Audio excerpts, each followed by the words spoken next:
Hello, everyone. Wendy Ross for U.S. Trotting. It's that time of year again, and we make a stop in Delaware, Ohio. We catch up with trainer Ron Burke as he looks for his second consecutive Jugette and Jug Sweep.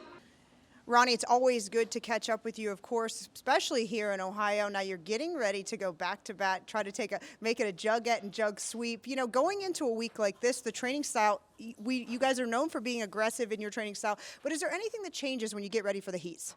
No, our horses are fit. Like, it really doesn't make a difference. I always said for us, our horses, it's just another day in the barn. We do bring them here and train them here, which I do think is an advantage. In years past, I felt like the horses really, stretched out here well, and they felt good here. So we have every year brought them here to train. Let's go into the Jugette here. Of course, you have your three fillies that you've entered, led by your superstar Sea Silk, your Ohio bred. She's got eight starts this year. Only 8 starts, though. She was a star last year, finishing second in the Breeders' Crown. She's come back here at 3, been super throughout Ohio. Confident with her with the rail going into Wednesday. Yeah, I don't think it takes a Nostradamus to understand what Chris is looking to do here. She is a front-end horse. She likes the front. It's going to be hard to get around her. If you're going to get her, you're going to get her late. I don't think you're going to get her early. So Chris is going to be aggressive. I look for her to throw a big mouth. It's nice only having 8 starts at this point of the year. She has a lot to go for to finish the year strong, and I'm really happy with her. She trained unbelievable here on Sunday. Of course, second in the Lynch out there at Poconos. Took her up to Canada, though, earlier on there in June in the Fan Hanover. Didn't fare so well. So how do you feel like she is taking her out of Ohio and stepping her up here to the Grand Circuit level? Yeah, no, she was great in the elimination. She just came back. It's her only bad start of her life. She was sick and just didn't race well. It's the only bad time she's raced in her life. It wasn't a competition. It was her. Her at her best is as good as any of these at their best. Moving on, Just Divine, fresh off that New York Sire Stake final win. Jordan Stratton doing the driving for you there. Yeah, actually, Jordan has turned this mare around. She maybe needed a little more patient handling than we're used to giving, and especially even our drivers are used to giving. And it's blossomed for him. And last start was vicious.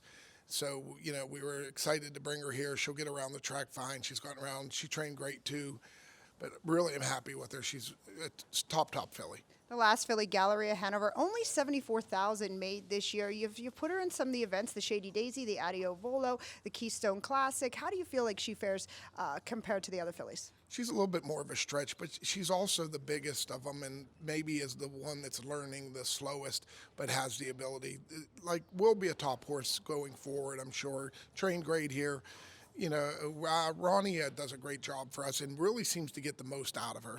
But 5-hole, like the say, when you got the rail, it's easy. When you got the 5-hole, you have to come up with, alternate methods to get near the lead. Let's move on to Thursday. Of course, we talk about the colts in the Jug. Let's start with Birthday. We watched this colt train with you in New Jersey out there in the spring. How do you feel that he's been in 2022, and how do you like him coming into Thursday? Beginning of the year was a disaster. He started off terrible. We couldn't figure out why. We did some radical equipment changes with him. Basically, the biggest being he now races with no overcheck. I don't know why that was such a big deal for him, but he's now sets his head more where he wants it. He's comfortable. He's happy. And since then, you can read the chart. Whenever he started racing good is when we changed that.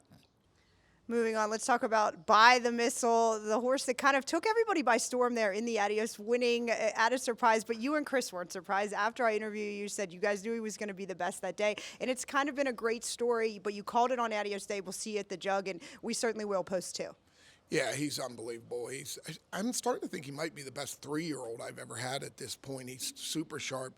He trained out of his harness here. He qualified incredible. No, he trained. We actually trained him in 52 on Thursday, last quarter in 26. He does anything you ask of him. He's super sound, super fresh. Chris believes in him. 2 holes, great spot. Anthony's out the rail. You got to watch what he's going to do. But, I have all the faith in this horse. Wherever you got to go, if you got to be first up, if you got to pull, whenever you got to pull, he'll do whatever he can to get him there. He got in with good horses, but I think he's the best horse right there, and I think he'll show it. One more question. Of course, we have to talk about the great trotting mare, Atlanta. We announced her retirement yesterday. She's got about 4 or 5 starts left to her credit in 2022 in her career. How are you feeling about that? It's cool because, that we've never raced her that much on a half. She trained good here the other day, drew the rail.